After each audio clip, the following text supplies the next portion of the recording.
right, Lovies, this is Christina from Karma's Eye Psychic. This is our podcast, Universal Spirit, and we're going to get into the paranormal, just like I promised for 2022. Please don't forget to subscribe to our channel and definitely leave comments and definitely ask questions, because we're going to be doing a lot of shows with people's experiences. We're going to do some debates. We're going to challenge some things, and we're really going to get into, what this paranormal universe really is. So to start off, we have to get down to the definition of what haunted really means. Like, what really is like the dictionary definition, and what I come up with, is a middle school type definition would be like frequented by a ghost or preoccupied with an emotion or memory or idea, to be obsessed, obsessively disturbed, distressed, or worried. You could be haunted by a fear of something happening, just a fear of the present, the fear even of the past, fear of karma, just being haunted by something that is known or even unknown to you. Haunted has been associated with space, being in haunted houses and haunted highways, or people being haunted by an addiction or haunted by their own demons that live within them. So our definition of haunted, I would just assume that it's just a preoccupied worry or obsession with the disturbed or distressed.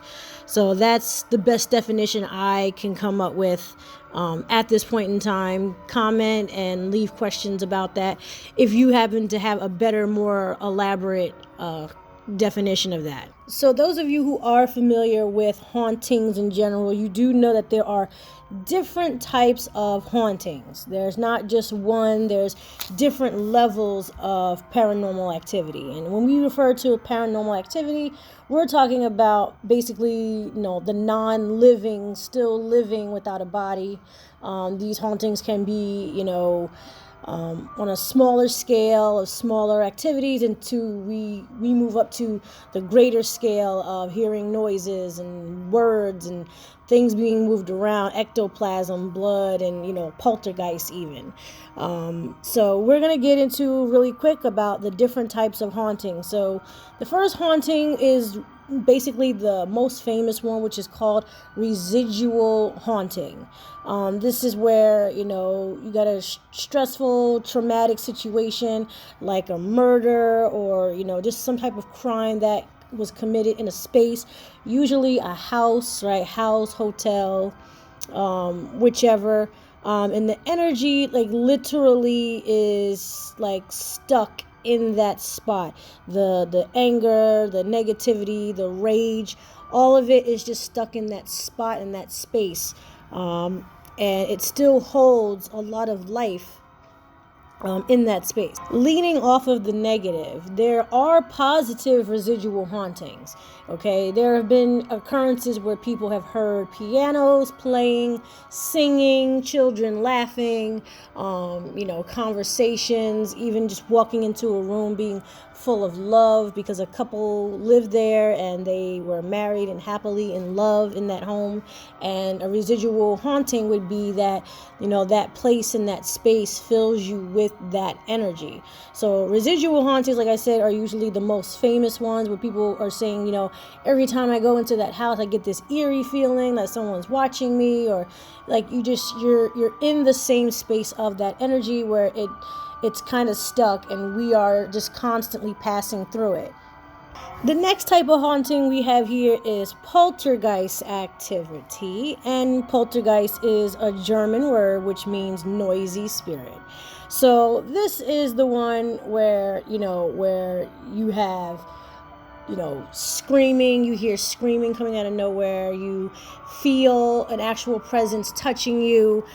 This is where you have physical objects being tossed across a room, slid across a room, if not sometimes even seeing the weather in your home, or the temperature, change, because a poltergeist has a little bit more control and has a little bit more knowledge that they are in fact in, a place where they are stuck, or they choose to be stuck, or the activity, the paranormal activity is deliberately being placed upon, the living around them. So the entity is more aware of your presence and has made its decision to either, mess with you, fuck with you, or, just scare you, or just sometimes just have fun with you, because they know now that you are aware of them, because they're making it clear that they are aware of you. It has been known that poltergeists only show up around certain people, so the poltergeist just doesn't like certain people and has made it, its mission to just haunt that one person in the group. Most of the time, poltergeist activity actually stops after, physical beings have left the space. So that has made it more, a scientifical, like discovery that the entity is aware of you, so that it knows you're leaving, so it just stops messing with you. Unlike residual, where that feeling and energy is basically just trapped there regardless. Residual would be more like, even if you were to walk into the space and hear the piano playing, it'd be more like the people across the street can hear it as well. It continues in your absence. I'm actually getting chills just talking about it, even right now. All right, so we're moving on to the next type of haunting, which we have demonic activity. Okay, so it's kind of like these entities never really had like a human form. They're just very, very strong negative entities, which are personified as demons who move from place to place, and sometimes they pick a spot for a while, and they decide to haunt that space, or even haunt a person and follow them from place to place. So you could have a demonic activity where no matter where you go, it seems as though it's just following you. Where it came from is always a mystery. Sometimes people are aware of where it could possibly come from, and getting rid of that demon seems to be the most difficult part of all. Because where we have, very demonic rituals, very demonic cultures, and just really diving into spiritual things that you don't know about opens doors to these demons, and they seem to haunt your life, and basically your spaces, the people around you, and basically they get into your mind as well. So demonic activity really is one of the higher up levels that I was talking about, that we're going to get to, or that we're getting to, that now can not only inhabit a physical space such as a home, it can then start to inhabit your physical body. It's more than just, it's not limited to really anything.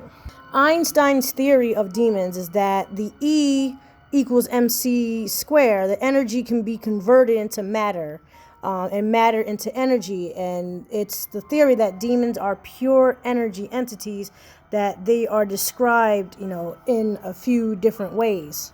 They could be angelic and be beautiful and manipulate a person. They could look like someone that they think that they know. It turns out later it's an actual demonic force.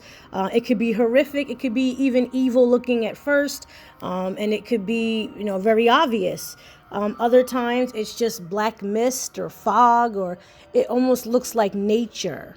And then it's kind of like you got horrific, evil looking, and it's kind of like it takes on the form of a thing and a person. So you really got, you got a very good variety, very twisted images of these demonic hauntings.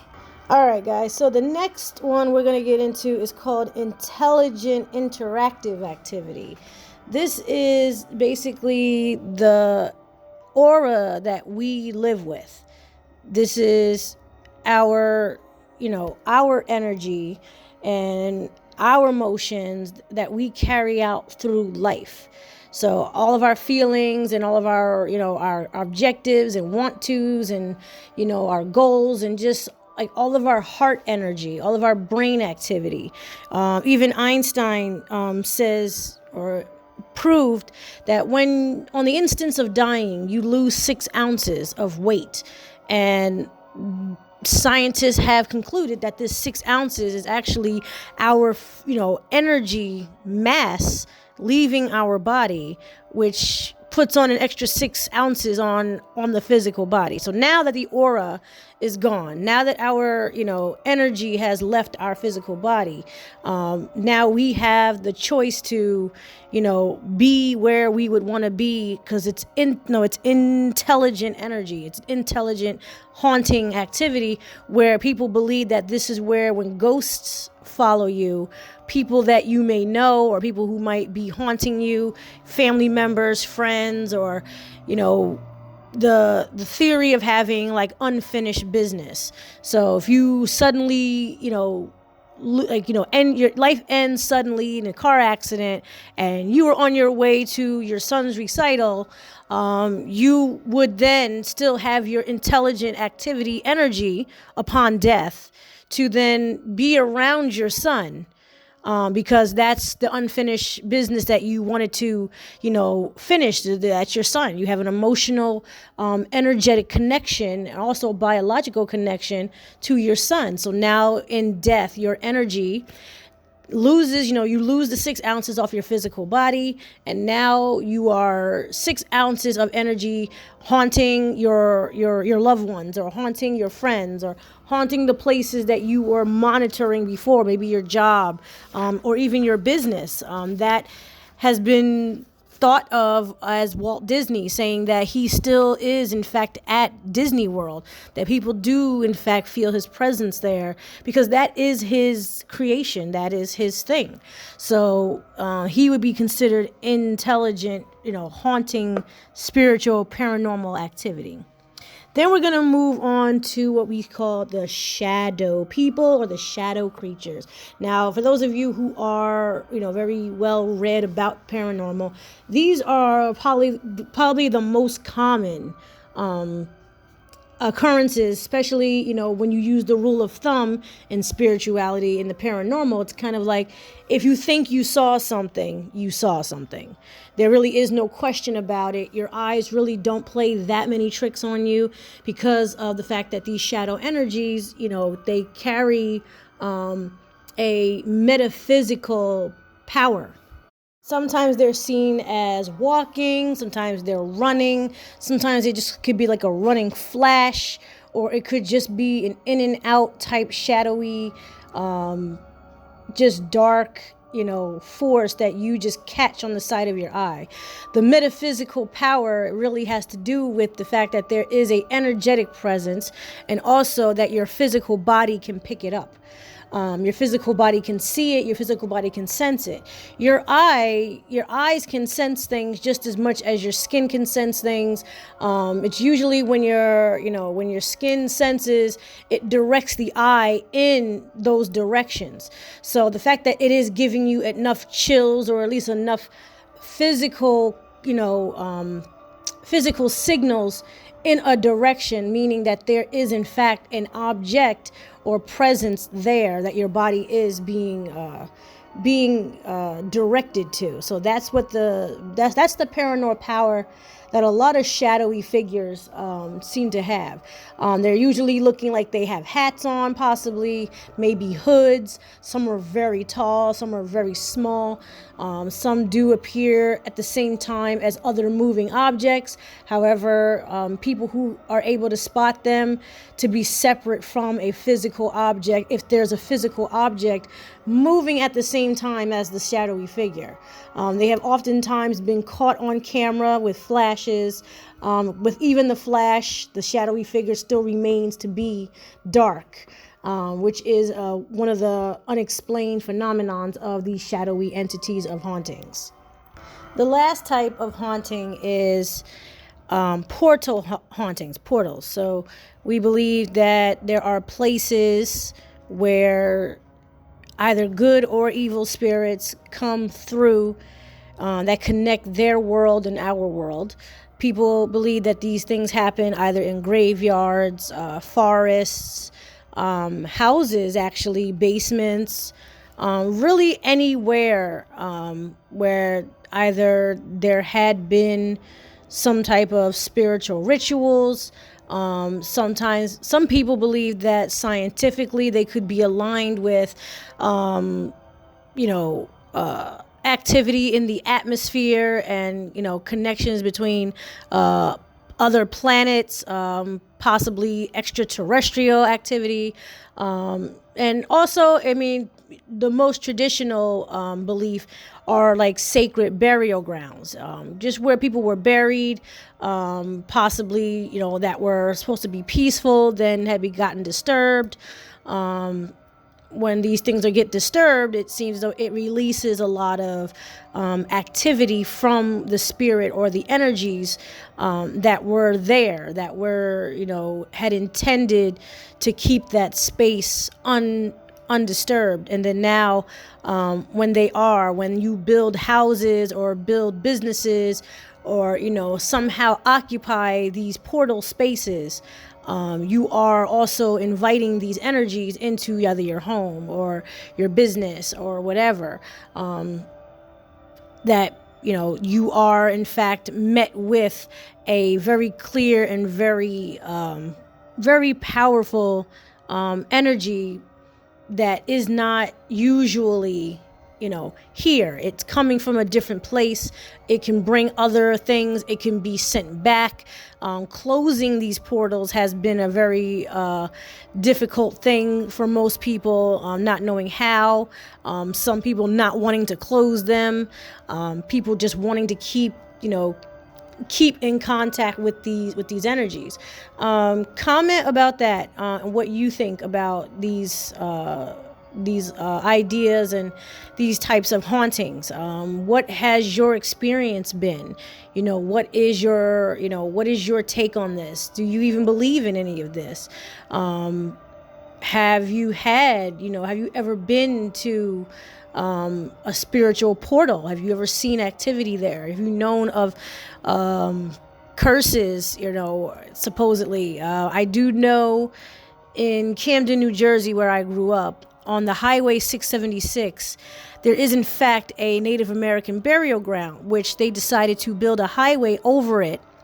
I guess not to intentionally disturb it, but just really just a lack of respect for the Native American, traditions and spiritual beliefs, and just the respect of whoever was buried there. Possibly, I think it was an Indian chief.